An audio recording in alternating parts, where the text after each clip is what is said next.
Mango ginger అండి, Mamidala harvest చాలా బాగా వచ్చిందండి. 3-4 కిలోల దాకా వచ్చింది. ఇలా బీన్ బ్యాగ్లో వేసేసుకుంటే బాగుంటుందండి. నేను ఒక దుంప మాత్రమే పెట్టాను, ఎంత వచ్చిందో చూడండి.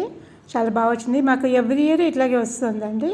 బీన్ బ్యాగ్లో ఏంటంటే 3/4 ఇసుక వేసేసిన తర్వాత కొంచెం ఆవుపేడ ఎరువును, నెక్స్ట్ మట్టి అనమాట, కొంచెం వేపపిండి ఇవి వేసేసి పెట్టాను అనమాట. ఒక దుంప పెడితే అదే అల్లుకుంటూ మొత్తం ఒక 4-5 కిలోల దాకా వచ్చిందండి. పెద్ద పెద్ద దుంపలు అనమాట. ఎందుకంటే ఆ పంచగవ్య వాటర్ ఇస్తాను కదా, అది దీనికి బాగానే సూట్ అవుతుందండి. పంచగవ్య వాటర్ ఇస్తే కనుక దుంపలు కూడా చాలా పెద్దగా వచ్చాయన్నమాట. చాలా బాగున్నాయి, బుట్ట నిండా వచ్చాయి. చాలా బాగా ఆనందం వేసిందండి నిజంగాను. మీరు కూడా చూస్తారని పెడుతున్నాను. ఎంత బాగున్నాయో దుంపలు అయితే మాత్రం. మామిడాల్లో పచ్చడి పెట్టుకోవచ్చు అండి మామిడాలతో, లేకపోతే నిమ్మకాయ కలిపేసి నిమ్మకాయ మామిడాల ముక్కలు పెట్టుకోవచ్చు. మామిడాలని కొంచెం ఉప్పు రాసి